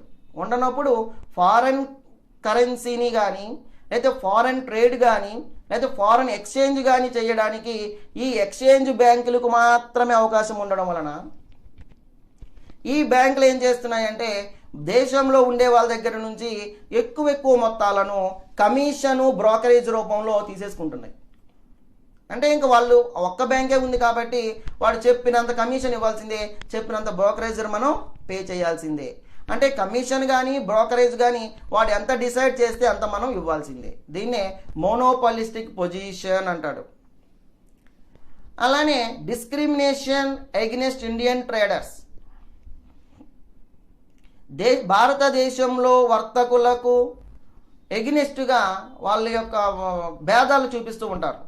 అంటే ఫారినర్ ట్రేడర్తో ఒకలాగా, ఇండియన్ ట్రేడర్తో ఒకలాగా వీళ్ళు బిహేవ్ చేస్తూ ఉంటారు. దానికే బెస్ట్ ఎగ్జాంపుల్ మనం చెప్పుకున్నాం డిపి బిల్, డిఏ బిల్ అని. ఇప్పుడు ఫర్ ఎగ్జాంపుల్ డిఏ బిల్ ఉందనుకోండి, మనం గూడ్స్ని అమెరికాకి పంపించామనుకోండి, అమెరికా వాడు బిల్లు యాక్సెప్ట్ చేసి మనకి పంపిస్తాడు. అంతే, ఇక వాడు గూడ్స్ వాడి ఇష్టం అమ్మేసుకుంటాడు. ఆ గూడ్స్ మీద రైట్స్ మొత్తం అమెరికానికి వెళ్ళిపోతూ ఉంటాయి. కానీ అదే డిపి బిల్లు చూసుకున్నాం అనుకోండి, ఈ బిల్లులో మాత్రం ఎప్పుడైతే అమెరికా నుంచి గూడ్స్ మన దగ్గరికి వచ్చాయో, ఆ గూడ్స్ మన దగ్గరికి వచ్చినప్పుడు మనం ఒక బిల్లును రాసి వాడికి ఎప్పుడైతే పంపిస్తున్నామో, అయితే ఇక్కడ వాడు వస్తువుల మీద టోటల్ అమౌంట్ మనం పే చేసేదాకా టోటల్ క్యాష్, ఈ వస్తువుల మీద మనకి ఏ విధమైన ఓనర్షిప్ రైట్స్ రావు. అంటే ఇక్కడ ఫారెన్ ట్రేడర్కి ఒకలాగా ట్రీట్మెంట్ ఉంటుంది, ఇండియన్ ట్రేడర్కి ఒకలాగా ట్రీట్మెంట్ ఉంటుంది. అంటే ఇద్దరికి మధ్యలో డిఫరెన్షియేట్ చూపించడానికి ఎక్కువ అవకాశం ఉంటుంది ఈ బ్యాంకుల ద్వారా. అంటే ఈ బ్యాంకులు ఓన్లీ అదే ఇండియన్స్ అనుకోండి టోటల్ అమౌంట్ పే చేసి గూడ్స్ని తీసుకెళ్ళండి అంటారు. అదే ఫారినర్ కంట్రీస్ అనుకో జస్ట్ బిల్ యాక్సెప్టెన్స్ అయిపోయింది, మీరు గూడ్స్ పట్టుకెళ్ళిపోండి అంటారు. అంటే వాడు అమౌంట్ ఇవ్వకుండా జస్ట్ బిల్ ఇచ్చి మన గూడ్స్ అన్నిటిని వాడికి ఓన్ గూడ్స్ అని కింద అమ్ముకోవచ్చు. అదే మనము అమ్ముకోవాలి అంటే ఆ రైట్ లేదు. వాడికి పేమెంట్ మొత్తం కంప్లీట్గా చేసిన తర్వాత, పేమెంట్స్ అన్నీ అయిన తర్వాత మాత్రమే ఆ గూడ్స్ మీద మనకి పొజిషన్ అనేది వస్తుంది, లేదంటే రాదు. ఇది ఒక disadvantage. Next competition with Indian banks. దేశంలో ఉండే బ్యాంకులతో పోటీ పడుతూ ఉంటాయి ఇవి. అయితే ఫారెన్ ఎక్స్చేంజ్తో డీల్ చేసే ఈ బ్యాంకులు స్ట్రిక్ట్ రూల్స్ని కానీ అలానే కఠినమైన వాళ్ళ యొక్క పోటీ విధానాన్ని కానీ తట్టుకోవడానికి ఇండియన్ బ్యాంక్స్ పెద్దగా ఆసక్తి చూపడం లేదు. కారణం ఏంటంటే వాళ్ళ ఇంట్రెస్ట్ రేట్లు కానీ లేదు అంటే వాళ్ళ యాక్టివిటీస్ కానీ ఒక స్ట్రిక్ట్ రూల్స్ ప్రకారం ఫాలో అవుతూ ఉంటారు. వాళ్ళు ఓన్లీ ఫారెన్ ట్రేడే చేసుకుంటే ఏ సమస్యలు ఉండేవి కావు. కానీ వాళ్ళు ఇంటర్నల్ ట్రేడు అలానే దేశంలో రిమైనింగ్ బ్యాంకుల్లాగా డిపాజిట్లను యాక్సెప్ట్ చేయడం అలాగే లోన్స్ ప్రొవైడ్ చేయడం, ఇలాంటివన్నీ కూడా ఏమవుతుందంటే దేశంలో ఉండే కమర్షియల్ బ్యాంకులు ఆ పోటీని ఎదుర్కోలేకపోతున్నాయి. ఎందుకని అన్ని కావాలి అంటే ఇవి ఫారెన్ బ్యాంక్స్ అవ్వడం వల్ల హైయెస్ట్ ఇంట్రెస్ట్ రేట్ ఇవ్వచ్చు కన్జ్యూమర్కి. ఎవరైతే అకౌంట్ హోల్డర్ ఉన్నాడో డిపాజిట్ చేసిన వాడికి ఎక్కువ ఇంట్రెస్ట్ రేట్ పే చేయవచ్చు. ఆ ఇంట్రెస్ట్ రేట్స్ని మనకి దగ్గరున్న కమర్షియల్ బ్యాంకులు పే చేయకపోవచ్చు. అంటే ఇక్కడ ఏం చేస్తున్నాయి అంటే కమర్షియల్ బ్యాంక్స్ అనేవి ఓన్లీ ఇంటర్నల్ ట్రేడ్కి సంబంధించి లోన్స్ ప్రొవైడ్ చేస్తూ ఉంటే ఈ ఎక్స్చేంజ్ బ్యాంక్స్ అనేవి ఎక్స్టర్నల్ ట్రేడ్తో పాటు ఇంటర్నల్ ట్రేడ్కి కూడా లోన్స్ ప్రొవైడ్ చేసేసి ఆటోమేటిక్ దేశంలో ఉండే బ్యాంకుల్ని డిసెంకరేజ్ చేయడానికి ఎక్కువ అవకాశం ఉంటుంది. Next use of Indian capital abroad. మన దేశంలో ఇన్వెస్ట్ చేసి మన దేశంలో బ్యాంకింగ్ బిజినెస్ చేసి మన దేశ కరెన్సీని వేరే కంట్రీస్కి ట్రాన్స్పోర్ట్ చేయడం జరుగుతుంది. అంటే వేరే దేశాల్లో వాడుకోవడం జరుగుతుంది. అంటే ఇది ఏమవుతుందంటే భారతదేశంలో బిజినెస్ చేస్తున్నారు, బ్యాంకింగ్ బిజినెస్ బాగానే ఉంది. అయితే భారతదేశంలో ఉండే క్యాపిటల్ని విదేశాలలో వాళ్ళకి కావలసిన విధంగా ఉపయోగించుకోవడం కూడా భారతదేశానికి నష్టం కింద మనం చెప్పవచ్చు. అంటే మన దేశంలో ఉండే క్యాపిటల్ని మన దేశంలోనే ఉపయోగించాలి, ఇక్కడ డెవలప్మెంట్కి వాడుకోవాలి, ఇక్కడ ఎంప్లాయ్మెంట్ ప్రొవైడ్ చేయాలి. ఇవేమీ ఈ బ్యాంకులు చేయకుండా కేవలం మన దగ్గర సంపాదించిన లాభాలను మొత్తాన్ని కూడా ఆయా దేశాలకి తీసుకెళ్ళిపోయి ఆ కంట్రీ డెవలప్మెంట్కి వాడుకోవడం జరుగుతుంది. యాంటీ ఇండియా యాటిట్యూడ్ అంటే ఇక్కడ ఏమవుతుందంటే, యాంటీ ఇండియన్ యాటిట్యూడ్ అంటే భారతదేశానికి వ్యతిరేకంగా ఈ ఫారెన్ బ్యాంక్స్ ట్రీట్ చేస్తూ ఉంటాయి. అంటే బ్యాంకింగ్ బిజినెస్ చేసేది ఇక్కడ, లాభాలు ఎర్న్ చేసేది ఇక్కడ. అయితే వీళ్ళు ఏం చేస్తున్నారు అంటే, ఈ ఫినాన్షియల్ ఫెసిలిటీస్ కానీ రిక్రూటింగ్ స్టాఫ్ను కానీ ఇక్కడ మానేసి ఆ దేశాలలో వాళ్ళకు కావాల్సిన వాళ్ళని అపాయింట్ చేసుకుంటూ ఉంటున్నారు. దాన్ని యాంటీ ఇండియన్ యాటిట్యూడ్. ఇక్కడ preferential treatment only given to the foreigners, వాళ్ళ కంట్రీలో ఉండే వాళ్ళకే. అంటే ఫర్ ఎగ్జాంపుల్ మనం ఇక్కడ ఫారెన్ బ్యాంక్ ఎస్టాబ్లిష్ చేశారనుకోండి, ఈ బ్యాంకులో డైరెక్టర్లు కానీ లేకపోతే మేనేజింగ్ డైరెక్టర్లను కానీ లేదంటే ఎంప్లాయీస్ని కానీ హై క్యాడర్లో ఉండే వాళ్ళని కానీ వాళ్ళకు కావాల్సిన వాళ్ళనే రిక్రూట్ చేసుకుంటున్నారు, వాళ్ళ దేశంలో వాళ్ళనే రిక్రూట్ చేసుకుంటారు. అంటే ఇక్కడ ఏమవుతుంది అంటే ప్రిఫరెన్షియల్ ట్రీట్మెంట్, ప్రాధాన్యత ఎక్కువగా ఆ దేశంలో ఉండే వాళ్ళకే ఉంటుంది కానీ మన దేశంలో ఉండే వాళ్ళకి ఏ విధమైన ప్రాధాన్యత ఇవ్వడం జరగదు. దీన్నే యాంటీ ఇండియన్ యాటిట్యూడ్ అంటాం మనం. స్టాఫ్ రిక్రూట్మెంట్లో మనకి ప్రయారిటీ ఇవ్వరు. లేదు, హయ్యర్ పొజిషన్లో మన దేశం వాళ్ళని ఎవరిని కూర్చోబెట్టరు. ఇక్కడ అంటే డైరెక్టరో మేనేజింగ్ డైరెక్టరో లేకపోతే మేనేజర్ బ్యాంకు మేనేజర్సో ఈ బ్యాంకుల్లో ఉండేది ఎక్కువ, వాళ్ళకి కావలసిన వాళ్ళని మాత్రమే అపాయింట్ చేసుకుంటారు. ఈ దేశంలో ఉండే వాళ్ళకి ఏ విధమైన ఫెసిలిటీస్ని ప్రొవైడ్ చేయరు.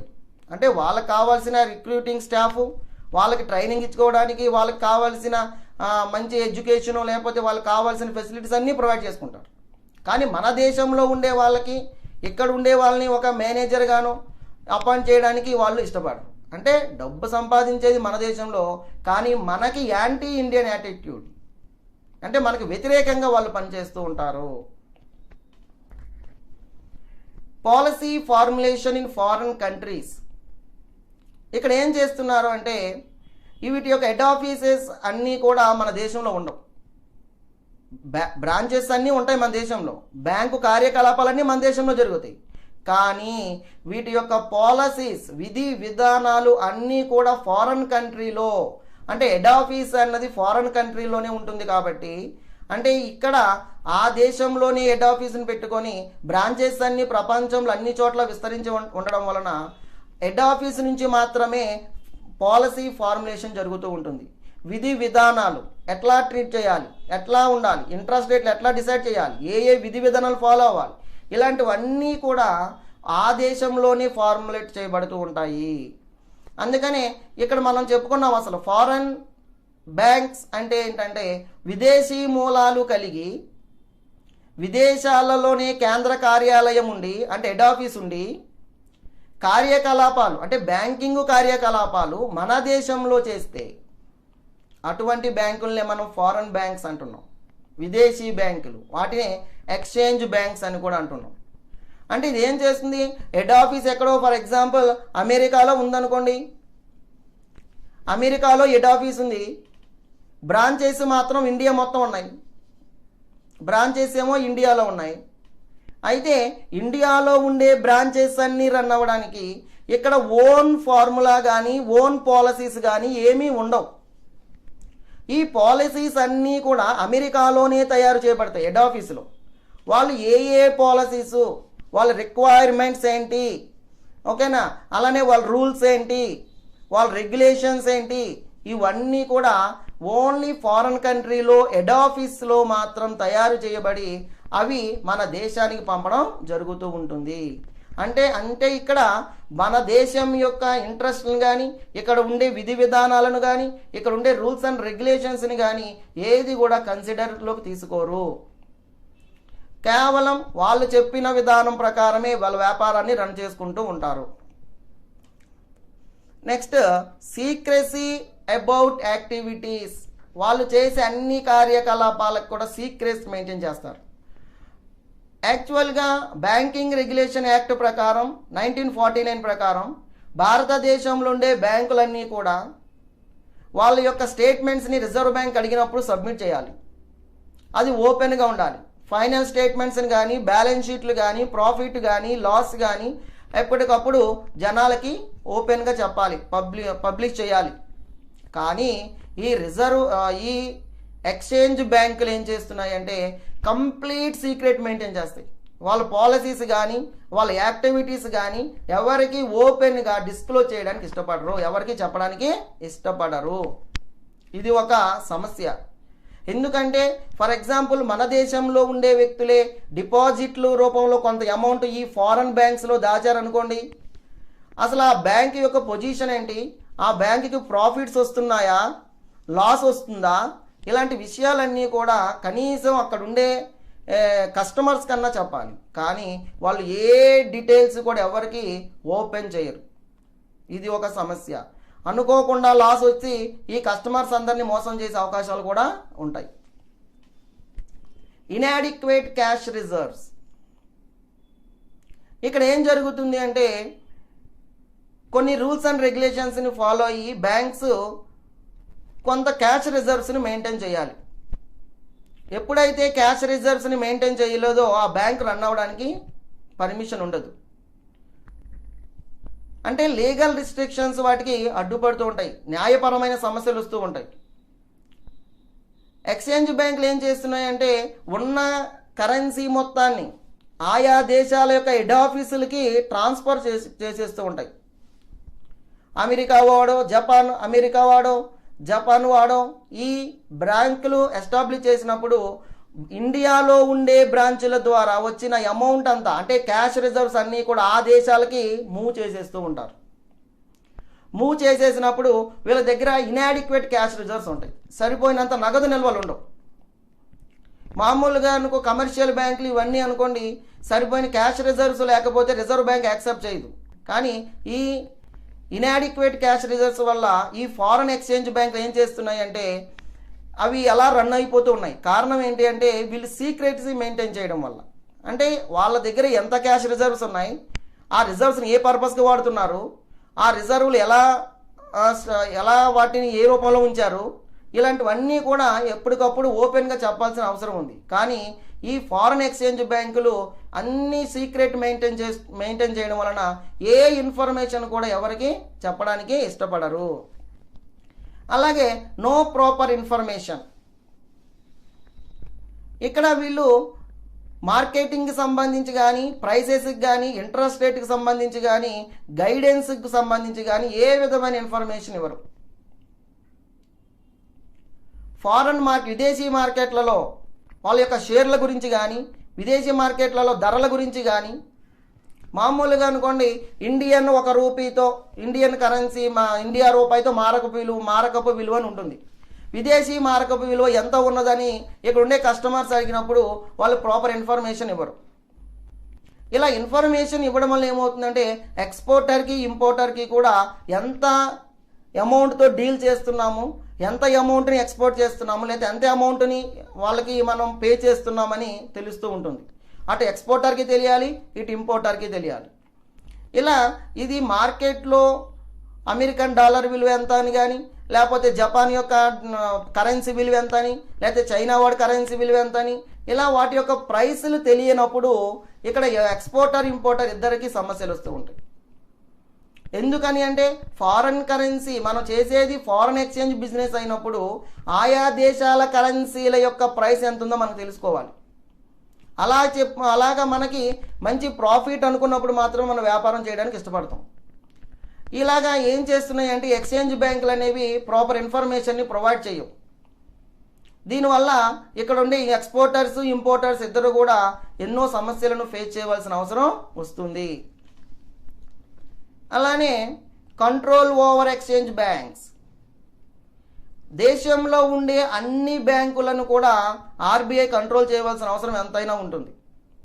అంటే మన బ్యాంకింగ్ రెగ్యులేషన్ యాక్ట్ 1949 ప్రకారం ఆర్బీఐకి పవర్స్ ఎక్కువ ఉంటాయి, వైడ్ పవర్. దేశంలో ఏ బ్యాంక్ అయినా సరే ఆర్బీఐ చెప్పే రూల్స్ అండ్ రెగ్యులేషన్స్కి ఫాలో అవ్వాల్సిందే, ఆర్బీఐ చెప్పే రిస్ట్రిక్షన్స్ని ఒబే అయి ఉండాల్సిందే, ఆర్బీఐ తీసుకున్న యాక్షన్స్కి కట్టుబడి ఉండాల్సిందే, అది ఏ పాలసీ ఫ్రేమ్ చేస్తే దాన్ని ఫాలో అవ్వాల్సిందే. అంటే ఇక్కడ ఆర్బీఐ ఏం చేస్తుంది అంటే ఎక్స్చేంజ్ బ్యాంకులను ఎలా కంట్రోల్ చేయాలి, వాటిని ఎలా నియంత్రించాలి అంటే ఏ బ్యాంక్ అయినా సరే భారతదేశంలో తమ యాక్టివిటీస్ని రన్ చేయడం కోసం తప్పనిసరిగా లైసెన్స్ తీసుకోవాలి. ఆర్బీఐ దగ్గర నుంచి లైసెన్స్ కంపల్సరిగా తీసుకొని ఉండాలి. లైసెన్స్ తీసుకుంటేనే వాటిని భారతదేశంలో వ్యాపారం చేయడానికి అనుమతిస్తారు, లేకపోతే లేదు.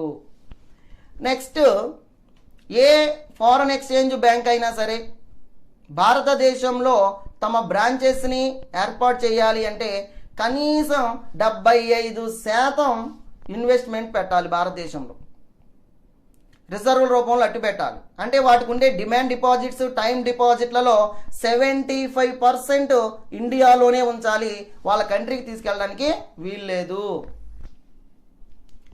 నెక్స్ట్, ఏ బ్యాంక్ అయినా సరే భారతదేశంలో ఎస్టాబ్లిష్ అయిన తరువాత ఆ బ్యాంకు తప్పనిసరిగా యాన్యువల్ ఆడిట్ రిపోర్ట్ని సబ్మిట్ చేయాలి.